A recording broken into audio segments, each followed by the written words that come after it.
Dieu.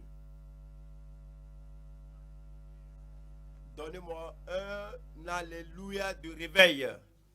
Prions ensemble. Père, nous te remercions cette nuit pour ce qu'on a appris. Nous savons que tout le monde va expérimenter et aussi démontrer ta puissance dans toute vie au nom de Jésus-Christ. Cette nuit, ouvre nos yeux. Aide-nous à bien saisir les choses merveilleuses de ta parole. Nous prions que cet amour divin, l'amour semblable à celui de Christ, l'amour de Dieu, que cela soit répandu, semé dans tout cœur, dans toute famille, dans tout ministre et dans tout membre de notre Église au nom de Jésus-Christ. Confirme ta parole dans toute vie cette nuit. Au nom de Jésus, nous prions. Cette nuit, nous allons voir 1 Jean, chapitre 3. Je lis verset 11. 1 Jean 3, verset 11.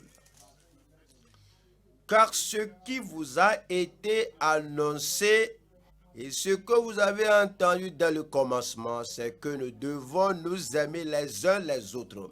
C'est que nous devons nous aimer les uns les autres.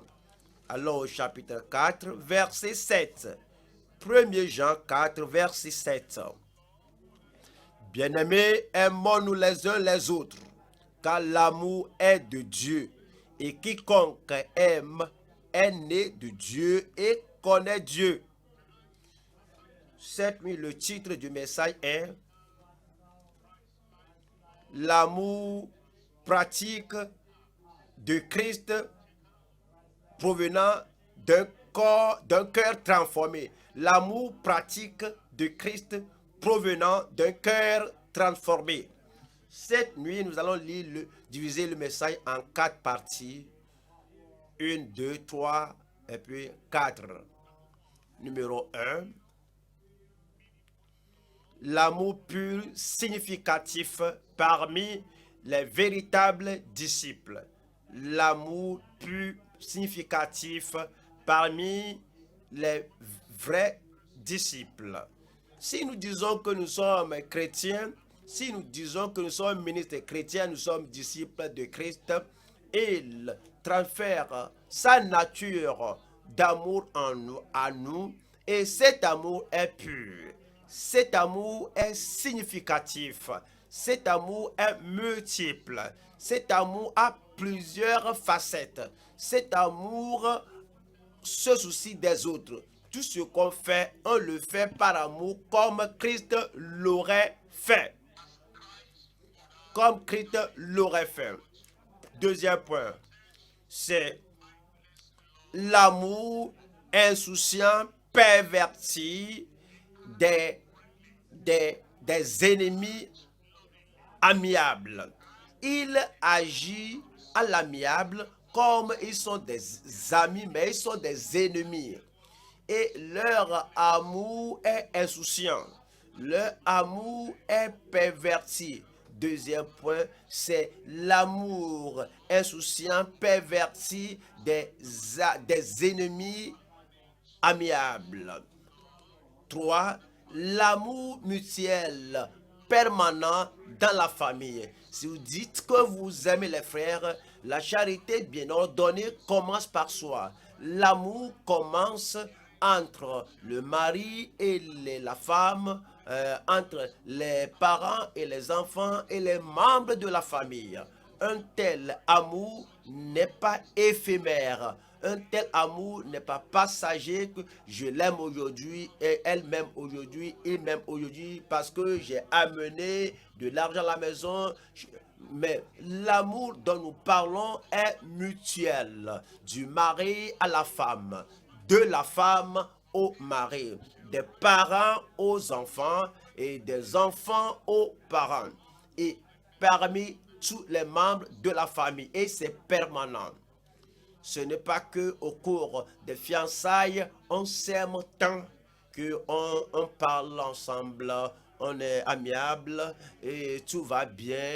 Et peu de mois, peu de mois de mariage, l'amour s'est évaporé. Mais c'est l'amour permanent, mutuel dans la famille. Deuxième 4. C'est l'amour ministériel profitable pour le troupeau de Dieu. Ne crains pas, petit troupeau, car ton Père a trouvé bon de vous donner le royaume. Nous, ministres, nous venons ensemble ici et nous communiquons l'amour de Dieu aux membres, à tout le troupeau. Nous faisons tout que nous faisons bouger tout le monde vers le royaume. Un amour ministériel profitable pour le troupeau. J'aborde le premier point. L'amour pur, significatif parmi ses vrais disciples. Nous allons à 1 Jean, chapitre 3, et je lis le verset 11 encore.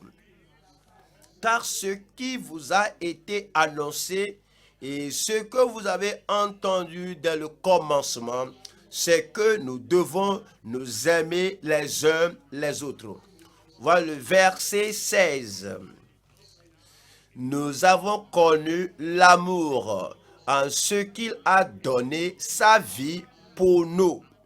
Nous aussi, nous devons donner notre vie pour les frères.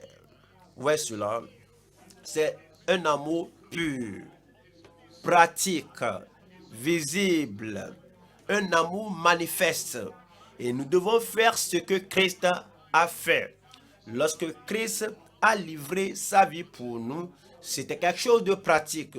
Ce n'est pas seulement prophétique, ce n'est pas seulement sur une note de promesse, ce n'est pas seulement théorique, ce n'est pas seulement verbal, ce n'est pas seulement une profession faite, je t'aime, je t'aime. J'aime les membres de l'église, j'aime notre église, j'aime tout le monde dans l'église, j'aime le programme, j'aime les doctrines. Ce n'est pas seulement quelque chose de verbal, ce n'est pas théorique, mais c'est quelque chose de pratique et de pur. Et c'est dit et ici, nous voyons l'amour de Dieu parce qu'il a donné sa vie pour nous. Qu'est-ce que vous avez récemment donné pour les frères? De quelle manière avez-vous montré que votre amour est pur, que votre amour est pratique et que vous avez sacrifié quelque chose? Avez-vous sacrifié votre volonté? Avez-vous sacrifié les choses que vous aimez? J'aime faire les choses de cette manière. Mais faire cela de cette manière ne profite pas à l'Église. Faire cela de cette manière ne nous donne aucune joie, ne nous excite pas à être notre meilleur. Vous devez sacrifier quelque chose et toute chose qui empêcherait la joie, le progrès et l'édification des croyants. Et c'est dire que nous aussi nous devons donner notre vie pour les frères. Donner notre vie pour les frères, notre temps pour les frères, notre argent pour les frères, nos ressources pour les frères, tout ce que notre vie a acquis. Parce que c'est dit ici que oui, votre vie, votre temps fait partie de votre vie, votre revenu, ce que vous possédez par votre vie, par les talents, nous devons tout donner, tout sacrifier pour les frères. Verset 17. Si quelqu'un possède les biens du monde, vous avez l'intelligence, vous avez la sagesse, vous avez les talents, vous avez les biens matériels, vous avez de bonnes choses, vous avez l'éducation et vous avez l'expérience, vous savez des techniques. Si quelqu'un possède les biens du monde et que voyant son frère dans le besoin, et voyant un membre de l'église dans le besoin, et voyant des ministres dans l'église et étant dans le besoin, et voyant des membres dans l'église dans le besoin, il lui ferme ses entrailles. Il lui ferme ses entrailles. Plusieurs fois, de ce que les gens disent, de ce que les gens discutent, vous allez savoir qu'il a besoin de telle chose.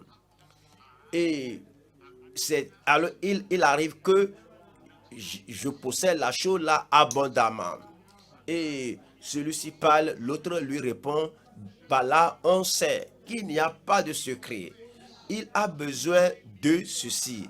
Elle a besoin de ceci. Et c'est dire que si nous fermons nos entrailles à cette personne, comment l'amour de Dieu demeure-t-il en lui, en nous? Déjà, on a lu et on a appris de la parole de Jésus-Christ. Lorsque vous faites votre aumône, lorsque vous donnez votre offrande, que votre main gauche ne sache pas ce que fait la droite. Vous ne publiez rien. Vous allez donner et vous donnez libéralement, généreusement et joyeusement. Que je vous donne un témoignage, n'est-ce pas? Pourrais-vous entendre? Lorsque j'étais un nouveau converti, c'était la même année que j'étais à l'université et j'avais un camarade d'études, camarade de classe, et tout l'argent qu'il avait sur lui, il y a quelqu'un, un microbe a volé son argent. Il est venu me dire que, il m'a appelé, que tu sais ce qui s'est passé, j'ai perdu tout mon argent. Quelqu'un, un voleur, une méchante personne, comment il va vivre maintenant? Comment faire pour acheter les livres, ceci et cela? Tout ce que j'ai, c'est parti. Je suis désolé, mais je sais que j'ai de l'argent. Et nous sommes également aussi camarades de dortoir. On vit ensemble, on dort ensemble. Lui aussi, il a sa filière, moi aussi j'ai ma filière. Et puis, j'ai bien pris l'argent. Je suis allé à la poste et j'ai acheté un coupon. J'ai écrit son nom dessus et je lui ai affranchi cela. Rappelez-vous, nous sommes dans la même chambre. Je pourrais directement lui donner cela, mais je ne voudrais pas faire cela. Je voudrais obéir à la parole de Christ. Que ta main gauche ne sache pas ce que fait la droite. Et 2 jours après, il a reçu le coupon dans la lettre recommandée et que, tu sais, comme je te l'ai dit 2 jours passés, l'homme là qui a volé mon argent là, et qu'il s'est senti coupable. Regardez ce qu'il a fait maintenant. Au lieu de venir directement vers moi, tu sais ce qu'il a fait? Alors, il a acheté un coupon et m'a affranchi cela. Et voici cela. Il a fait sortir. Je dis que nous rendons grâce à Dieu. Je ne l'ai pas dit que ce n'est pas celui qui t'a... Je n'étais pas volé l'argent là. Mais vous savez, si on a ce qu'on peut donner aux autres, on n'attend pas, on fait cela pour la gloire de Dieu. On fait tel que Christ l'avait fait. Puisse le Seigneur nous aider. Nous n'allons pas attendre jusqu'à ce que les gens sachent que c'est moi, c'est toi qui soutiens la personne. Dans notre église ici à la vie profonde, lorsqu'on a commencé, l'amour de Dieu était plein au ras-le-bol.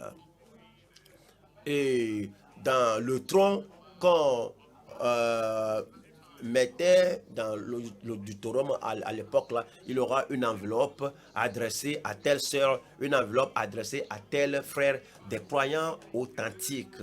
Alors ils ont commencé à prêter main forte aux autres et ces jours vont recommencer. Donc on vient à l'église, on écoute la parole de Dieu et on prie que Dieu pourvoie à nos besoins et avant qu'on ne rentre à la maison, quelque chose du tronc là où nos noms sont écrits nous sera envoyé au nom de Jésus-Christ. Vous savez ce que j'ai découvert aujourd'hui? Ce que j'ai découvert aujourd'hui, c'est que les gens donnent à ceux qui sont déjà riches. Tel frère déjà il célèbre son anniversaire de naissance, il a beaucoup d'argent. On se rappelle tel frère que voici son anniversaire, on lui envoie de l'argent il y a des gens qui meurent. Il y a des gens qui sont affamés, des faméliques, des gens qui meurent d'inanimation. S'il y a quelque chose à donner à quelqu'un, rappelez-vous les orphelins, rappelez-vous en particulier les veuves, rappelez-vous les pauvres, rappelez-vous les chômeurs, et Dieu vous bénira pour cela au nom de Jésus-Christ. Verset 18. Petits enfants, n'aimons pas en parole et n'aimons pas en parole, en théorie, en profession et avec la langue, mais en action et avec vérité. Vous allez aimer. Je vais aimer. Et notre amour sera pratique au nom de Jésus-Christ. Rappelons-nous. Allons à Jean 15. Jean chapitre 15. Je lis verset 12. Jean 15, verset 12. C'est ici mon commandement. C'est Christ qui s'adresse à vous, s'adresse à moi et à nous. Aimez-vous les uns les autres comme je vous ai aimé. Il n'y a pas de plus grand amour que de donner sa vie pour ses amis. Maintenant, si nous disons que les croyants sont nos amis et ces croyants ils sont dans le besoin, le propriétaire de maison les renvoie de la maison, on a appris cela parce qu'on est amis, nous avons notre épargne bancaire et on ne peut pas aller prendre une partie de l'argent là pour secourir la personne là. Comment l'amour de Dieu demeure-t-il en nous? Ton ami a un enfant à l'école, au collège, et vous avez retrouvé que l'enfant, reste à la maison, ce n'est pas le moment de congé. Vous voyez l'enfant à tout moment, vous ne posez aucune question. Si c'est votre ami, un frère, une soeur, un ami de famille, un membre de l'église, vous posez une question. Ce n'est pas le congé, ce ne sont pas les grandes vacances. Qu'est-ce que l'enfant fait à la maison? Alors on vous dira, et Dieu va vous utiliser. Cet enfant-là sera bien instruit. La fille-là sera bien instruite. Et c'est lorsque nous faisons cela que l'amour de Dieu se trouve en nous. Cet amour-là sera pratique. Quelques années passées, plusieurs années, l'une de nos sœurs allait dans la rue. Elle a vu une fille au bord de la voie, debout. La sœur l'a dépassée et de retour par la même voie, la fille est toujours là-bas. Et donc, la sœur est un peu curieuse et que, petite fille, quel est ton nom? Elle l'a mentionné. Je t'ai vu ici lorsque j'allais acheter quelque chose là-bas. De retour, tu es toujours ici. Qu'est-ce qui ne va pas? Elle a dit, oui, j'ai peur de traverser la voie. Mon papa a dit que ma maman est une sorcière et il a chassé ma maman. Mon papa maintenant se tourne vers moi pour dire que parce que tu as une fille, tu as hérité ce qui est de ta maman et il m'a chassé. Que partout tu vas, va-t'en, on s'en fiche, va mourir. Puisque mon papa m'a appelé sorcière, c'est pourquoi je me tiens ici. J'ai peur de traverser la voie. Cette sœur a pris l'enfant et me l'a amené. Et finalement, nous avons dit, nous allons trouver un hébergement pour elle. Donc nous avons cherché un logis, un hébergement pour elle. Et finalement, je crois que elle était peut-être en cinquième. Puis on l'a envoyée à l'école. Et puis elle a fini son brevet. On a encore, si je dis nous, c'est moi aussi, par l'église aussi. Nous avons tout fait que elle a fait son éducation pédagogique. Euh, Finalement, on lui a dit d'aller saluer ton papa. Elle est allée, son papa l'a vue. D'où viens-tu? où est-ce que tu vis? J'ai fini le collège, maintenant j'ai ma formation pédagogique, je suis le point maintenant d'aller servir ceci, cela. Et son papa a apprécié ce que l'église a fait parce que cette fille serait un gâchis. Nous pouvons aider et vous pouvez aider. Je dis, vous pouvez aider. L'église locale peut le faire. L'église dans le groupe peut le faire. L'église centrale, si on sait, on peut le faire. Nos membres ne vont pas mourir pour manque de soins au nom de Jésus-Christ. Dieu vous utilisera. Dieu m'utilisera. Nous allons au deuxième point maintenant. L'amour insouciant pervertit des ennemis amiables.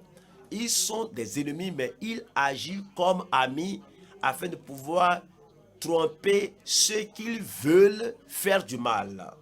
On va à 1er Jean chapitre 3. 1er Jean chapitre 3.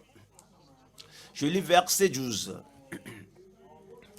Et ne pas ressembler à Caïn qui était du malin et qui tua son frère. Et pourquoi le tua-t-il? Parce que ses œuvres étaient mauvaises et que celles de son frère étaient justes. Ne vous étonnez-vous pas? Ne vous étonnez pas, frères, si le monde vous hait, nous savons que nous sommes passés de la mort à la vie parce que nous aimons les frères. Celui qui n'aime pas, dites-le moi, demeure dans la mort. Verset 15. Quiconque hait son frère est un meurtrier. Et vous savez qu'aucun meurtrier n'a la vie éternelle demeurant en lui. L'apôtre, par l'esprit, parle de l'amour pur, l'amour pratique, l'amour bénéfique, profitable, un type d'amour qui communique l'amour de Dieu de façon positive. Et maintenant, voici maintenant quelque chose. Pourquoi cela? Voyons Genèse chapitre 4, verset 3. Genèse 4, verset 3.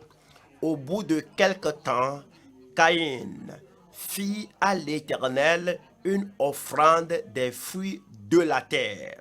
La terre était maudite et les fruits étaient également maudits, et il a amené la chose maudite pour apaiser Dieu. C'est pourquoi il était rejeté.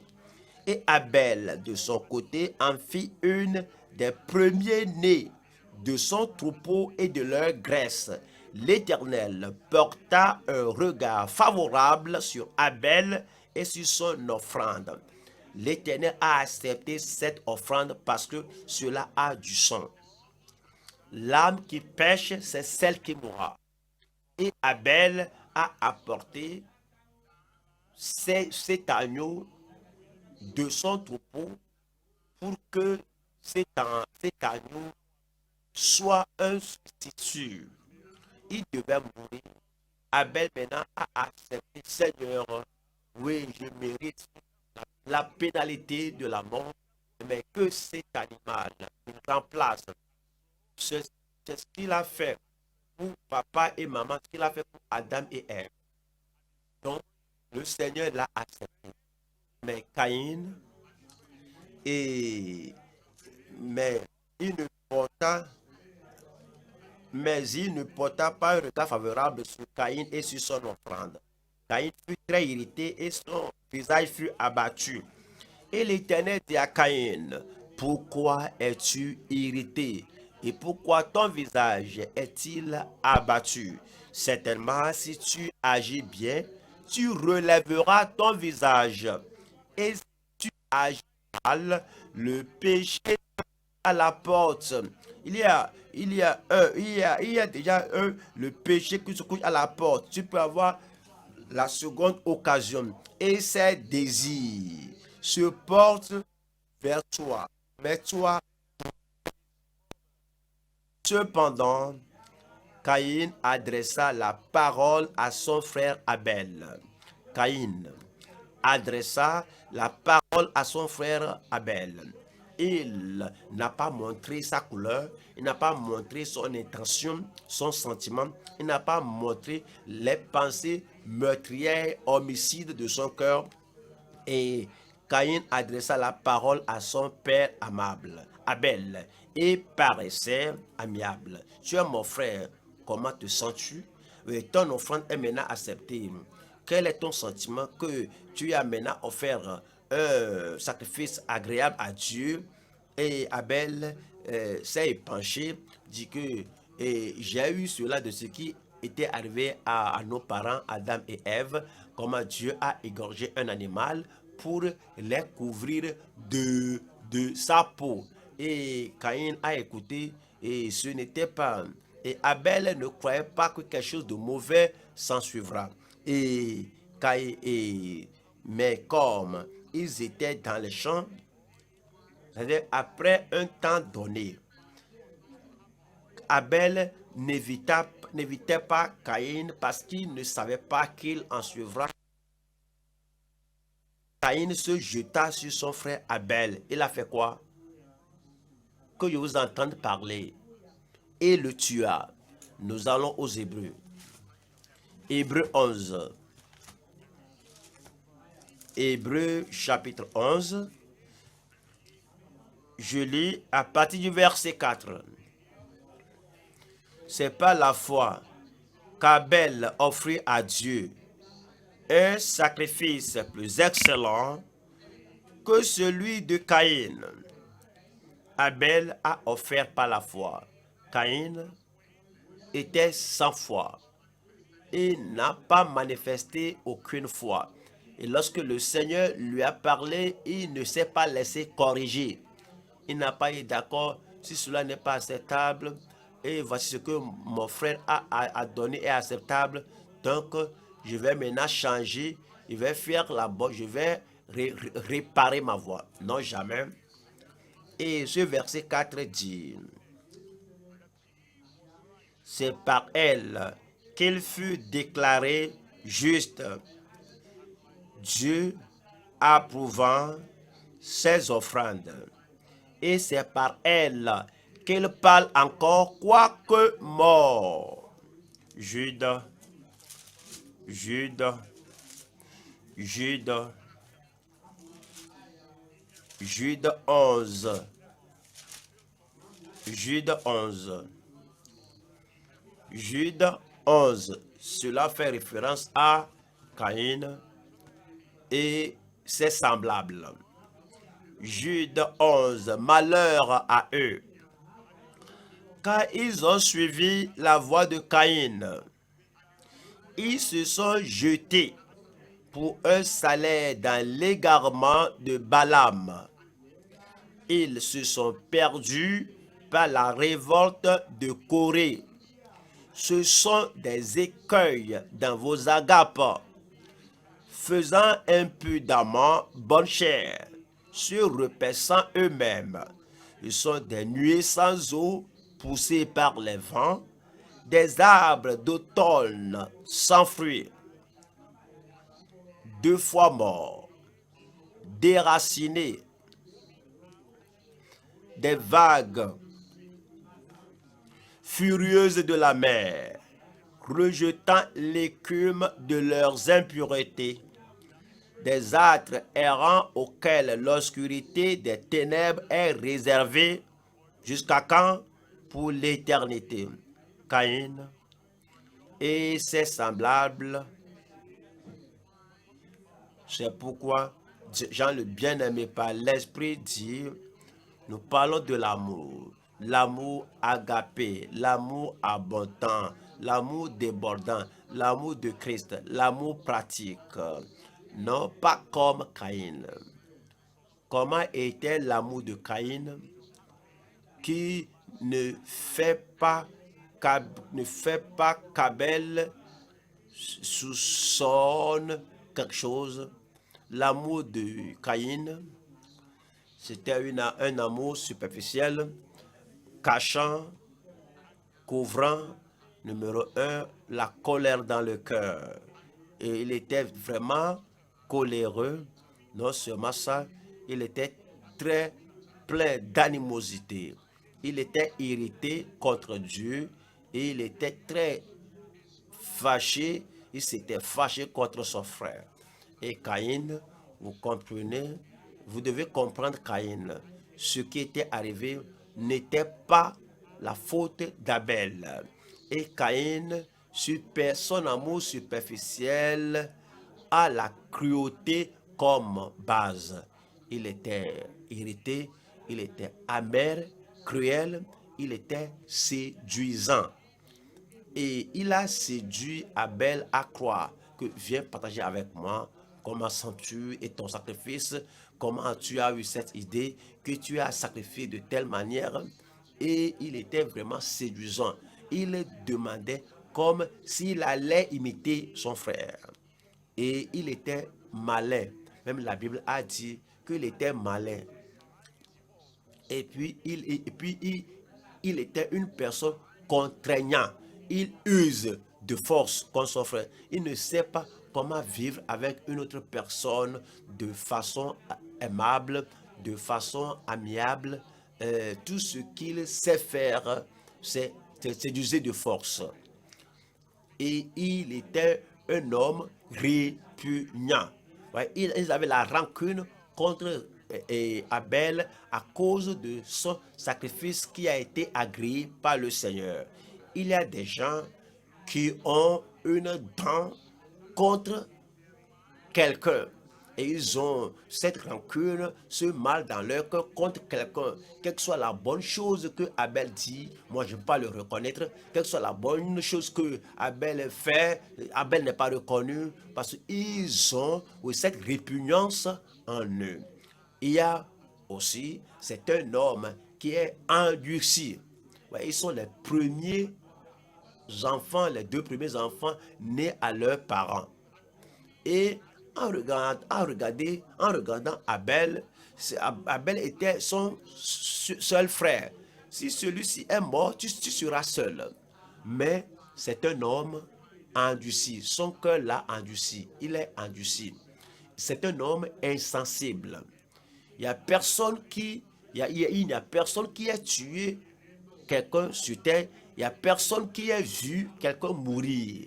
Néanmoins, Caïn a pensé faire ce qu'il a décidé et, il avait fait de façon terrible et mauvaise puisqu'il n'y a personne qui a une fois tué quelqu'un et voudrait le faire et s'il a frappé de telle manière qu'il n'est pas mort, il va le cogner d'une autre manière. Et le pauvre Abel pleurait. Cela ne l'a pas touché. Il était insensible. Il y a des gens que, quoi qu'ils professent aimer, ils blessent les autres et ils font pression sur les autres. Ils rendent la vie douloureuse à d'autres, même si l'autre personne, l'opprimé, pleure, ou bien la personne présente ses plaintes, la personne dit que ça c'est trop lourd pour moi, ceci me dérange. Au fait, ces gens sont sadiques. Ils aiment voir quelqu'un pleurer. Ouais. Caïn aime voir le sang verser. Il est insensible. C'est un homme jaloux. C'est à cause de la jalousie, c'est pourquoi il s'est levé et s'est lancé sur son frère. Et parce que le sacrifice d'Abel a été acceptable. Et pour lui, c'est rejeté. La jalousie. La jalousie apporte un amour feignant, un amour hypocrite. Parce que il était jaloux de cette personne, il voudrait l'éliminer. S'il ne veut pas qu'il meure, alors il veut que ses projets meurent, que sa joie meure, que son courage s'éteigne. Il veut que sa conviction s'éteigne, que toutes les bonnes choses le concernant s'éteignent. Il était jaloux. Caïn était comme un homme qui baise pour tuer. Mon frère, comment vas-tu aujourd'hui? Comment ton moral aujourd'hui? Comment la vie? Et dans l'ensemble, c'est comme il l'aime, il l'embrassait, il le baisait seulement pour le tuer. Et c'est un homme sans loi. Il n'est pas sous la loi de Dieu. Caïn, où est ton frère? Je ne sais pas moi. Hein. Suis-je le gardien de mon frère? Il n'était pas sous le contrôle du Seigneur. Il n'était pas sous contrôle. Il ne voit pas Dieu comme son créateur. Il était sans loi. Et c'est un homme qui murmure. Pourquoi n'a-t-il pas accepté mon offrande? Je suis le frère aîné. Et je suis venu avant lui. Tout ce que j'ai offert, cela vient de mon cœur. C'est ce que je peux faire. Et pourquoi? Pourquoi Dieu ne m'a-t-il pas accepté? Alors il murmurait. Et c'est un homme d'un esprit étroit. Il croit que tuer une autre personne lui donnerait la joie. Faire pleurer quelqu'un lui donnerait la satisfaction. Rendre quelqu'un triste lui donnerait la gaieté. Crois que plus les autres sont tristes, plus tu seras heureux. Caïn, la vie n'est pas de cette manière. Au fait, vous moissonnez ce que vous aurez moissonné. Vous moissonnerez ce que vous aurez moissonné. Si vous rendez les autres heureux, vous serez heureux. Au fait, vous serez malheureux de toute l'éternité. Caïn était un homme obstiné, opiniâtre. Le Seigneur l'a averti, mais Caïn, pourquoi tu fais cela? Pourquoi tu t'irrites comme ça? Voici le péché. Voici, tu peux faire l'offrande, mais ce que tu vas faire, ce qu'il a décidé de faire, c'est qu'il fait. Pas de prière.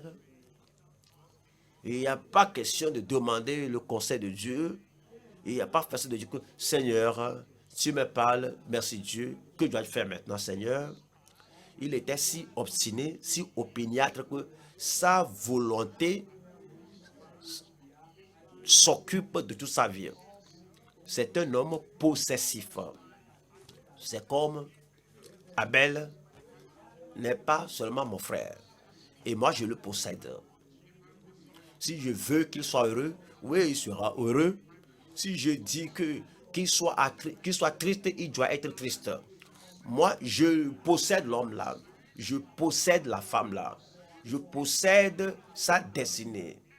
Et si quelque chose arrive qui va me devancer, puisque je possède sa vie et je l'élimine. Il est possessif.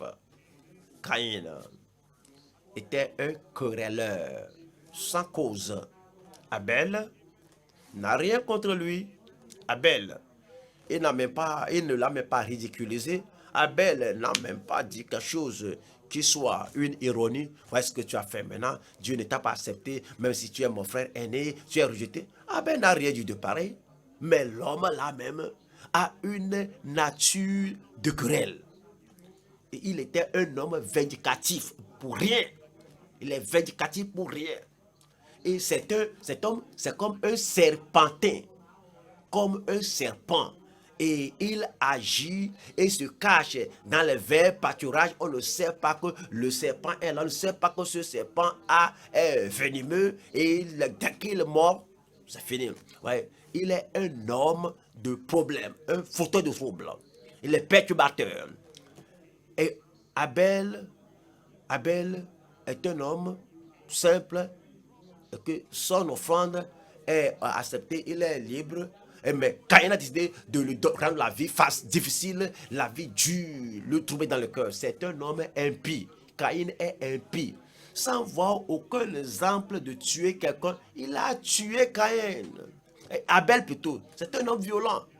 Caïn est très violent. Il a la violence dans son esprit. Jusqu'à ce que il a déversé la colère sur son frère, la violence, et l'a tué.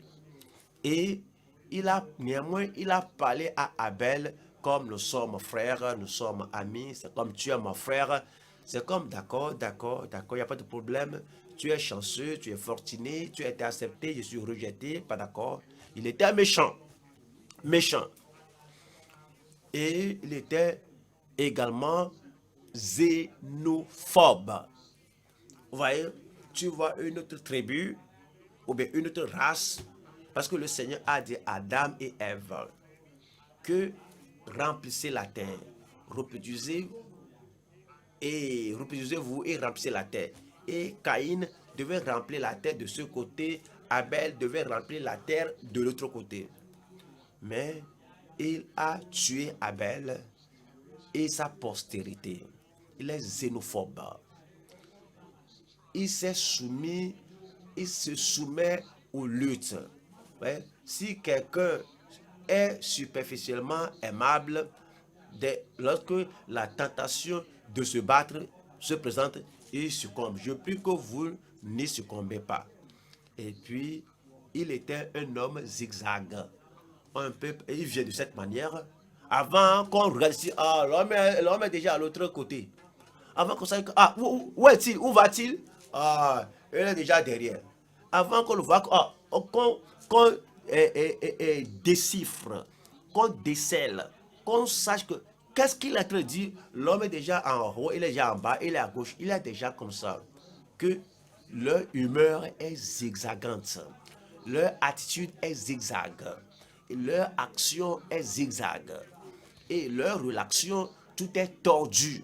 On ne peut déceler leur vie. Ils se réveillent le matin et on voit que la femme qui n'avait rien fait de mauvais, qui n'a rien dit, et ils se renfognent comme un lion. Pourquoi? Je ne sais pas. Et personne ne sait. Et puis après 10 minutes, il revient. Il dit, ah, ma femme, comment vas-tu? Et la femme est confuse. Pourquoi l'homme là est pareil? Ou bien c'est la femme, ou bien à un moment donné, mon mari, oh, le seul homme dans le monde que j'aime, oh Dieu merci, oh je me suis marié à un tel homme, la meilleure décision que j'ai prise dans ma vie, c'est le fait de me marier à toi. Et puis, 1 heure après, il n'y a rien qui s'est produit. C'est comme une dépression. Et la femme vient, c'est toi qui dérange mon progrès, c'est toi qui me dénigre, c'est toi qui m'empêche de progresser, c'est toi. Au fait, je ne sais pas pourquoi je me suis marié à toi. Pourquoi une vie de zigzag? Puisse le Seigneur nous en délivrer. Je dis, puisse le Seigneur nous en délivrer. Que le Seigneur délivre chacun de nous au nom de Jésus-Christ. Non, pas comme Caïn. Coléreux, amer, cruel, séduisant, malin, contraignant, répugnant, endurci de cœur, insensible, jaloux, celui qui baisse pour tuer, un homme sans loi, murmurant, un homme d'esprit étroit, obstiné, possessif, querelleur, vindicatif, serpentin, et un homme de lutte, lutteur, impie, violent, méchant, xénophobe. Un homme qui se soumet au combat et un homme zigzag. Le Seigneur nous a lavé. Le Seigneur vous a lavé. Donnez-moi un bon amen. Nous allons au 3e point maintenant. L'amour mutuel permanent dans la famille. Nous allons à 1 Jean, chapitre 4, verset 17. 1 Jean 4, 17. Tel il est, tel nous sommes aussi dans ce monde. C'est en cela que notre amour est parfait en nous. Si vous voulez pratiquer l'amour, commencez par la maison. Exaltez l'amour à la maison. Comme vous le pratiquez à la maison, la charité bien ordonnée commence par soi-même. Donc l'amour commence à la maison. Lorsque vous sortez, vous aurez cet amour, cet esprit d'amour sur vous. C'est en cela que l'amour est parfait en nous, afin que nous ayons de l'assurance au jour du jugement. Parce que le commencement du verset dit, tel il est, tel nous sommes aussi dans ce monde. Non pas comme Caïn, mais comme Christ. Non pas comme Caïn, mais comme Christ. Tel il est, tel nous sommes aussi dans ce monde. La crainte n'est pas dans l'amour. La crainte n'est pas dans l'amour. C'est ainsi que vous savez si vous avez de l'amour ou pas. Lorsque papa rentre chez lui à la maison, lorsque papa rentre à la maison et que les enfants commencent à trembler, les enfants commencent à craindre, la crainte n'est pas dans l'amour. Lorsque maman rentre à la maison, est-ce que le mari devient craintif et tremblotant? Et la crainte n'est pas dans l'amour. Lorsque les enfants reviennent de l'école et que les parents à la maison, est-ce qu'ils craignent que, ah, les enfants sont encore de retour, ah, elle est revenue, ah, nous allons maintenant traverser l'enfer. La crainte n'est pas dans l'amour. S'il y a l'amour dans la famille, donc, toute crainte se dissipera. L'homme, le mari, ne planifie rien que je veux qu'il me craigne. Je ne veux pas cette affaire à moi là. Moi, je veux que tout le monde tremble quand je rentre. Je veux qu'il sache que je suis un homme, que moi là, que je suis un homme fort. Il n'y a rien de pareil. La femme à la maison ne dit pas que moi je veux mettre l'âme là, je veux garder l'homme là à sa place. Je veux le distancer de moi. Je ne veux pas qu'il soit libre et qu'il me pose n'importe quelle question, demander ceci et cela. Moi, je vais lui faire savoir que je suis tel qu'il me craigne. Ça, ce n'est pas l'amour. La crainte n'est pas dans l'amour. Mais l'amour parfait bannit la crainte. Car la crainte suppose un châtiment. La crainte suppose un châtiment. Lorsque vous êtes effrayé, vous êtes tourmenté. Et ceux qui aiment voir les autres effrayés, ceux qui aiment voir les autres apeurés, ils n'ont pas l'amour. Tout ce qui fait leur méditation, c'est qu'ils pensent à eux-mêmes, ils veulent être élevés, ils veulent que l'homme qu'il opprime, qu'il effraie, soit comme une serpillère imbibée dans l'eau qui soit mise dans un coin là-bas. La crainte, la crainte suppose un châtiment et celui qui craint n'est pas parfait dans l'amour. Pour nous, nous l'aimons parce qu'il nous a aimé le premier. Si quelqu'un dit j'aime Dieu et qu'il haïsse son frère, sa femme, son mari, et haïsse ses enfants, et qu'il haïsse les membres de l'église, qu'il haïsse quelqu'un, si quelqu'un dit j'aime Dieu et qu'il haïsse son frère, c'est un menteur. Car celui qui n'aime pas son frère, qu'il voit, comment peut-il aimer Dieu qu'il ne voit pas? La personne proche de vous, c'est votre femme ou votre mari. Si vous ne pouvez pas aimer la personne la plus proche de vous, et l'amour dont nous parlons, ce n'est pas une parole de bouche. Vous allez au service, vous allez transpirer, vous allez faire quelque chose qui montre que vous voulez subvenir aux besoins de votre famille. C'est l'amour, l'amour pratique. Et maintenant, vous exercez vos capacités, vos talents. Lorsque vous aurez l'argent, vous ne dépensez l'argent loin de la famille. Vous aimez la famille et vous amenez tout à la table. Au fait, lorsque nous parlons d'un compte unique entre mari et sa femme, la meilleure façon de faire cela, c'est que vous amenez le revenu ensemble et vous faites de la femme la signataire. Ce n'est pas que l'homme, chaque fois qui dépose l'argent, chaque fois c'est lui qui retire. Vous faites de la femme la gérante. C'est elle qui doit faire sortir ce dont on a besoin, ce dont tout le monde a besoin de la famille. C'est elle qui doit faire sortir la chose. C'est l'amour altruiste, sacrificiel, pas un amour égocentrique, pas un amour individualiste, pas le fait de penser à vous seul, pas seulement de s'intéresser à vous seul, mais vous faites tout, que tout est franc. Il n'y a pas un compte de famille et puis un compte privé, à moins que ce ne soit un compte de société par lequel vous générez le fonds. Et comme cela est généré, vous montrez l'amour par une distribution équitable. Vos enfants seront instruits.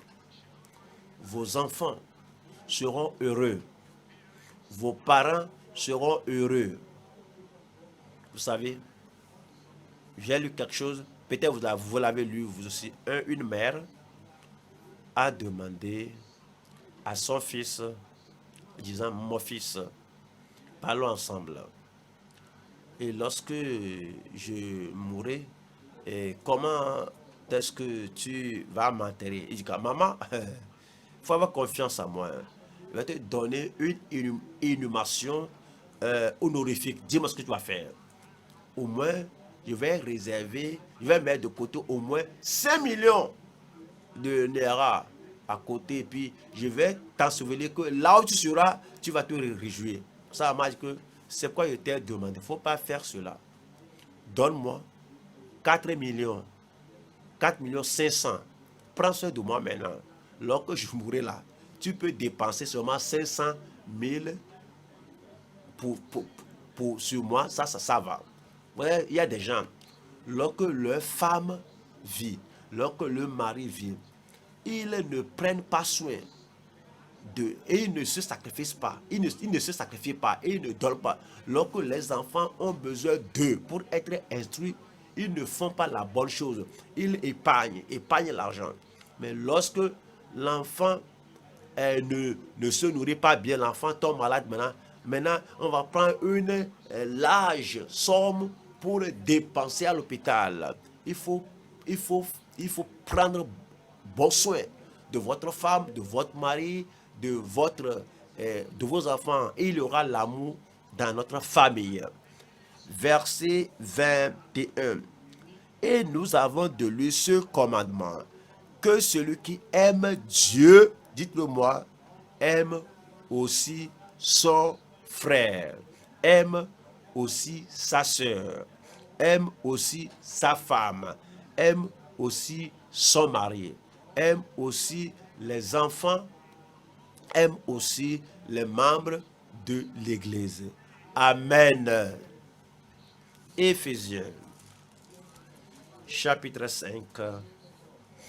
Éphésiens 5, verset 25. Éphésiens 5, verset 25. Éphésiens 5, 25. Marie, aimez vos femmes comme Christ a aimé l'Église.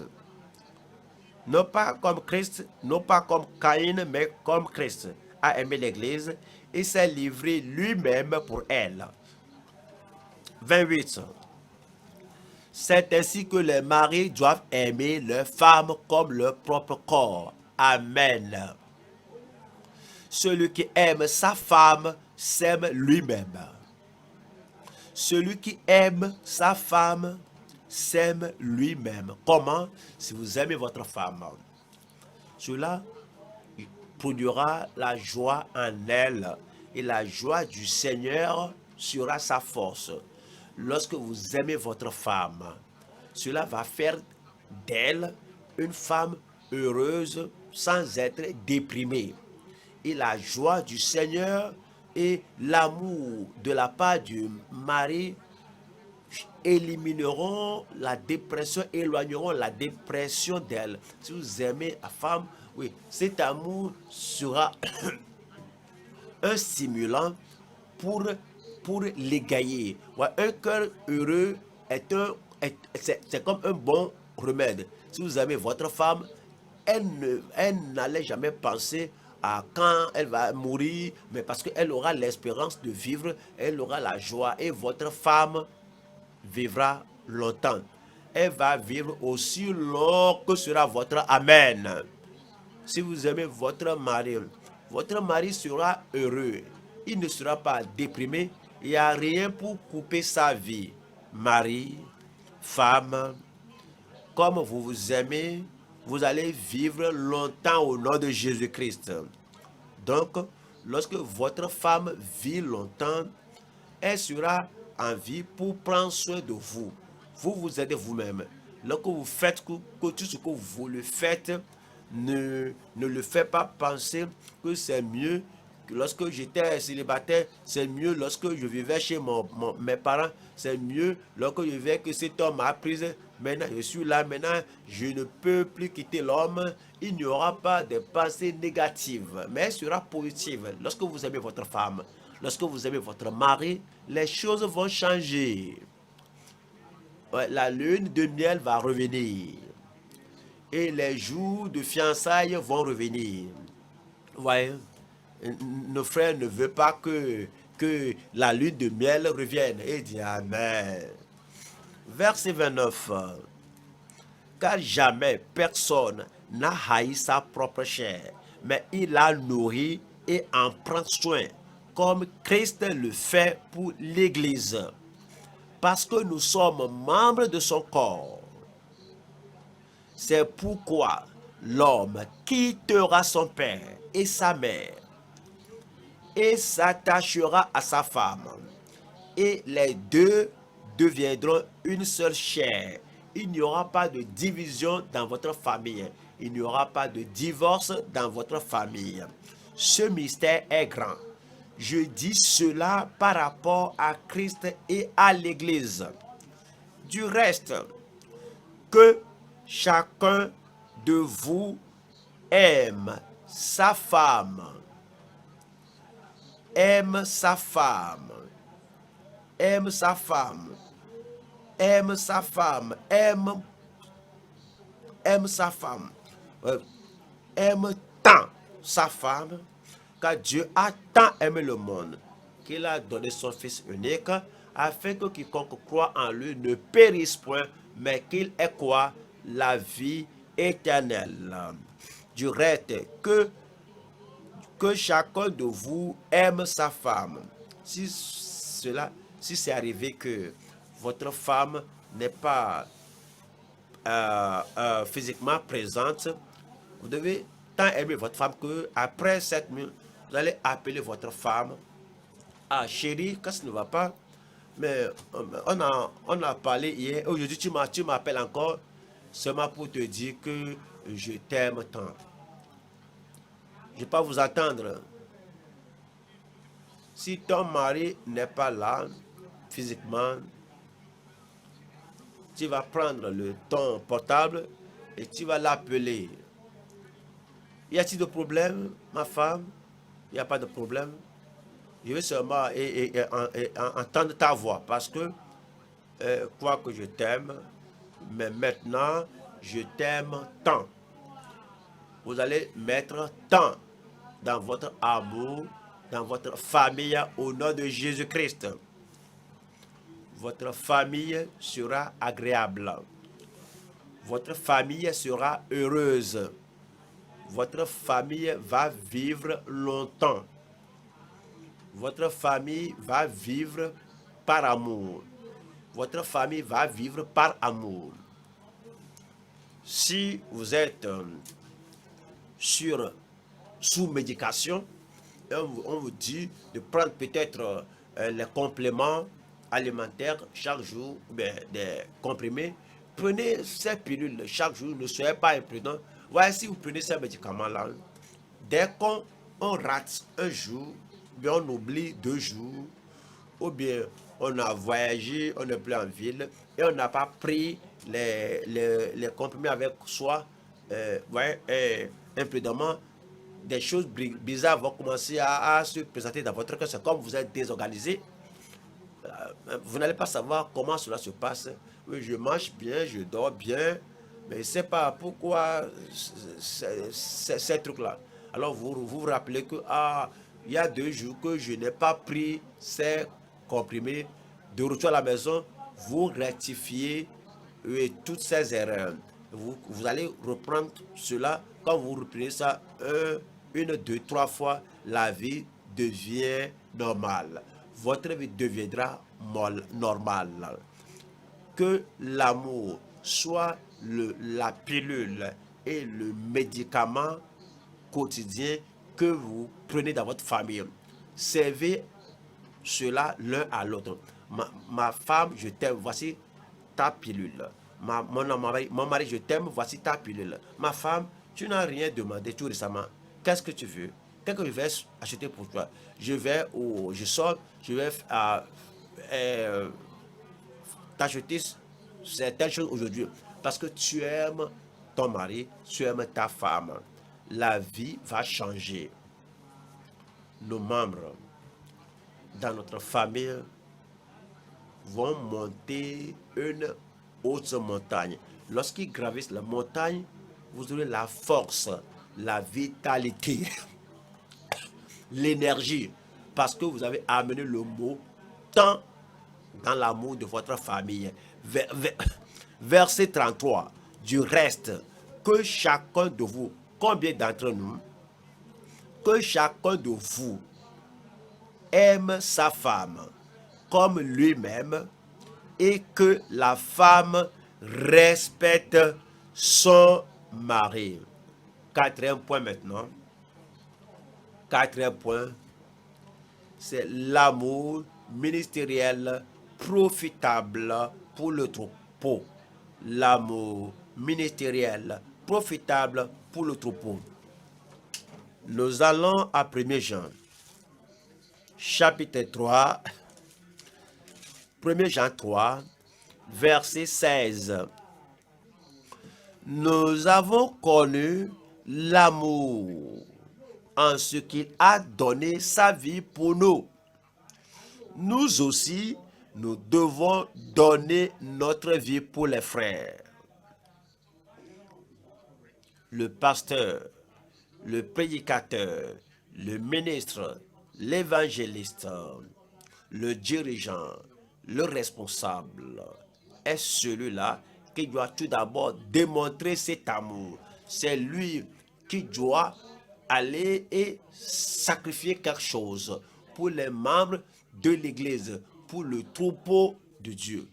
Vous savez ce que Jésus a fait? Il a sacrifié sa réputation. Il a sacrifié sa position élevée afin de descendre ici sur la terre pour être notre sauveur. C'est ce que le ministre doit faire, le prédicateur doit faire, c'est ce que le pasteur doit faire. Que nous aimons le troupeau, nous aimons les enfants de Dieu et nous sacrifions. Nous ne sommes pas chaque fois exigeants. Je suis le pasteur ici, donc que tout le monde s'asseye. Je suis le pasteur ici, tu dois m'obéir. Je suis le pasteur ici, vous devez tout faire comme je l'ai dit. Sinon, je vais vous chasser de mon église. Ah, monsieur, ce n'est pas ton église. À qui l'église? C'est l'église de Christ. Donc, il ne faut jamais dire mon église, mon église. Faut pas faire ceci dans mon église. Faut pas faire cela dans mon église. Sacrifie ta réputation. Philippiens, chapitre 2, verset 5. Ayez en vous les sentiments qui étaient en Jésus-Christ, lequel, existant en forme de Dieu, n'a point regardé comme une proie à arracher d'être égal avec Dieu, mais s'est dépouillé lui-même. Un ministre ne doit pas demander le respect, aimez-moi, ceci et cela, peut-être une fois en passant, on fait cela, mais ce ne doit pas être le centre de notre exigence. Nous abandonnons notre réputation comme Jésus a sacrifié sa réputation, mais s'est dépouillé lui-même en prenant une forme de serviteur, en devenant semblable aux hommes, et ayant paru comme un simple homme, il s'est humilié lui-même, se rendant obéissant jusqu'à la mort, même jusqu'à la mort de la croix. Lorsque Christ est venu nous sauver, il a sacrifié sa réputation. Faites autant pour vous. Deuxième Corinthiens chapitre 8, verset 9. Deuxième Corinthiens chapitre 8, verset 9. Car vous connaissez la grâce de notre Seigneur Jésus-Christ, qui pour vous s'est fait pauvre, de riche qu'il était, afin que par sa pauvreté vous fussiez enrichis. C'est ce que Christ a fait. Christ a sacrifié sa vie pour nous. Et nous devons aussi sacrifier notre vie pour les frères. C'est l'amour du ministre. Tel que Christ a sacrifié tout ce qu'il avait afin qu'il soit notre sauveur, c'est dire que de riche qu'il était, il est devenu pauvre afin que par sa pauvreté, vous soyez enrichis. Vous allez vouloir reproduire l'amour de Christ. Deuxième Corinthiens chapitre 5. Deuxième Corinthiens chapitre 5, verset 14. Deuxième Corinthiens 5, verset 14. Car l'amour de Dieu nous presse. La motivation pour notre ministère et la motivation pour aimer les enfants de Dieu, le troupeau de Dieu, c'est l'amour de Christ qui nous presse. L'amour de Christ qui nous contrôle. L'amour de Christ qui nous presse parce que nous estimons, nous comprenons que si un seul est mort pour tous, tous donc sont morts. Il est devenu notre substitut. Il a sacrifié sa propre vie. Verset 15. Et qu'il est mort pour tous.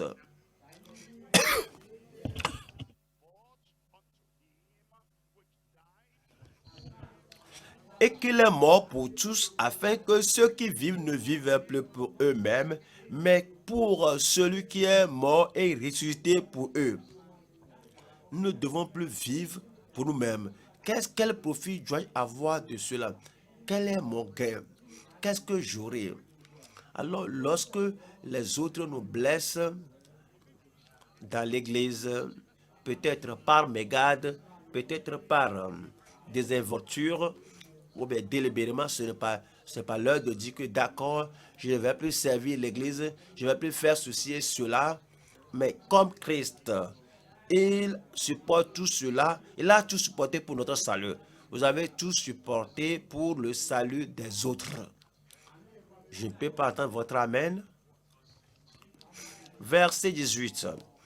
Et tout cela vient de Dieu, qui nous a réconciliés avec lui par Christ et qui nous a donné le ministère de la réconciliation. Car Dieu était en réconciliant le monde avec lui-même, en n'imputant point aux hommes leurs offenses. Et il a mis en nous la parole de la réconciliation. Nous faisons donc les fonctions d'ambassadeurs pour Christ, comme si Dieu exhortait par nous. Nous vous en supplions au nom de Christ, soyez réconciliés avec Dieu.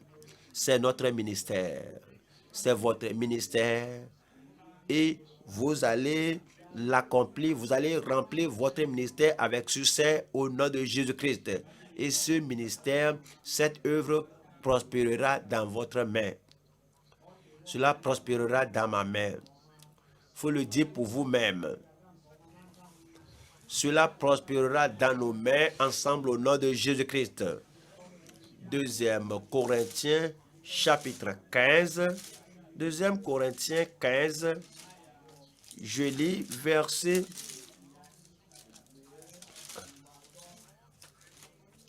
1.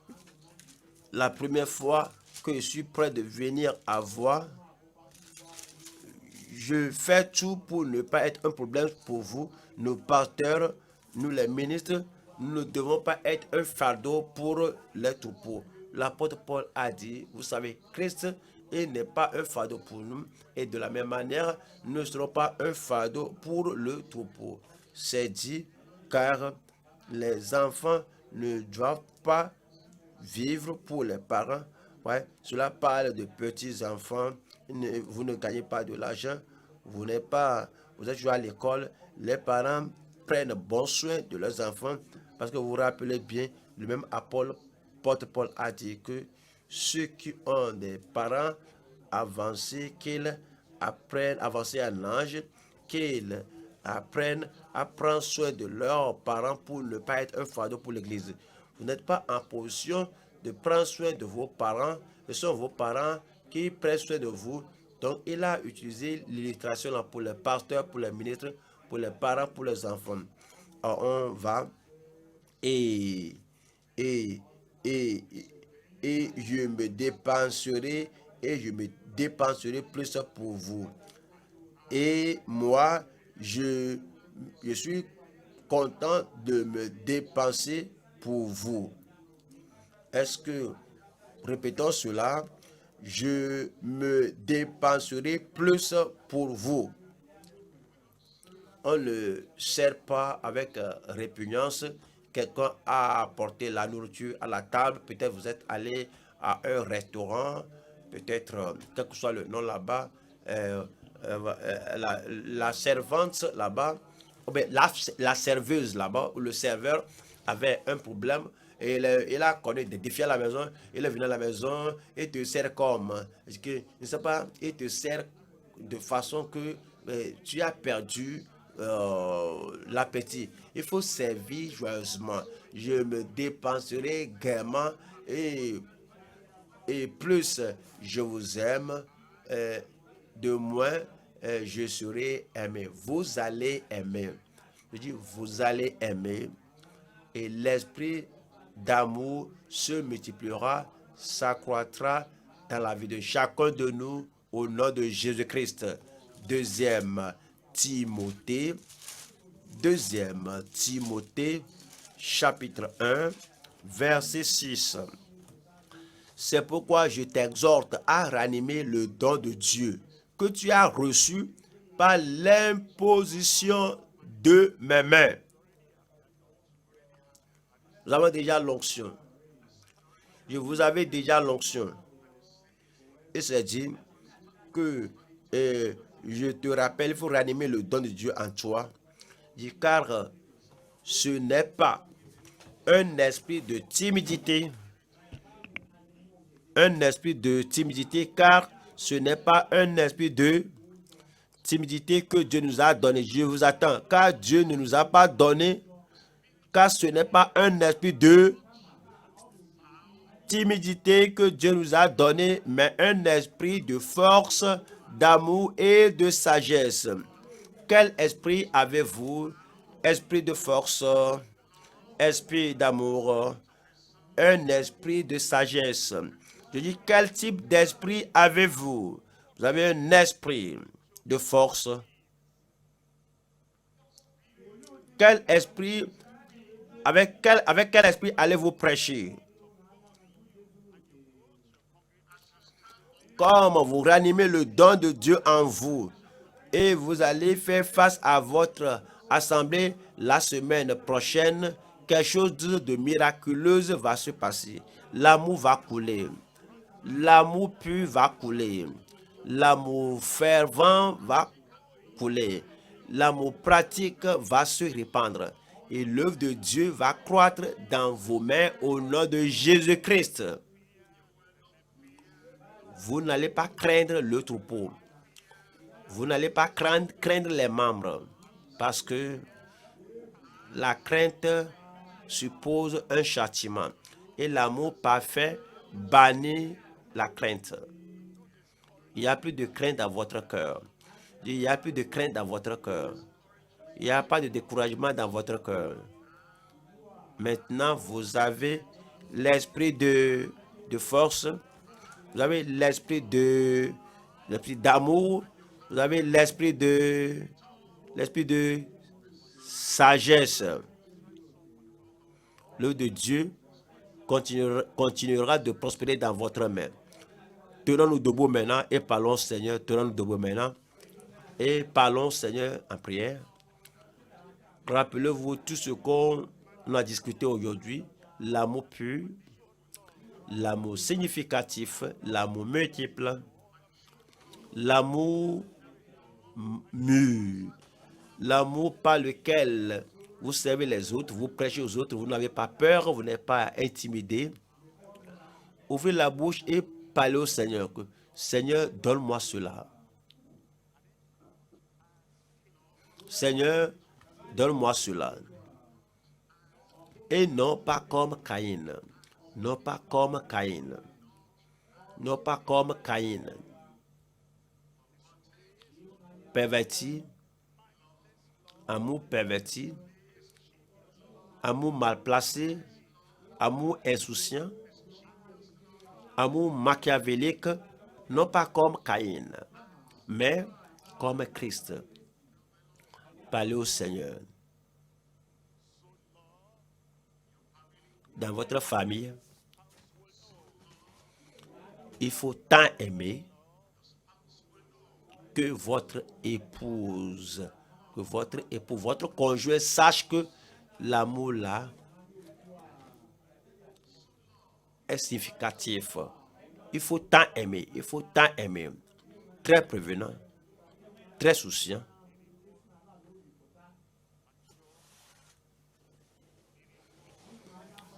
Amour significatif, amour mûr, qui agit comme un remède dans la vie des autres, et un amour profitable dans l'église, au troupeau, pour tous les membres, amour profitable, un amour ministériel profitable qui va bâtir l'église,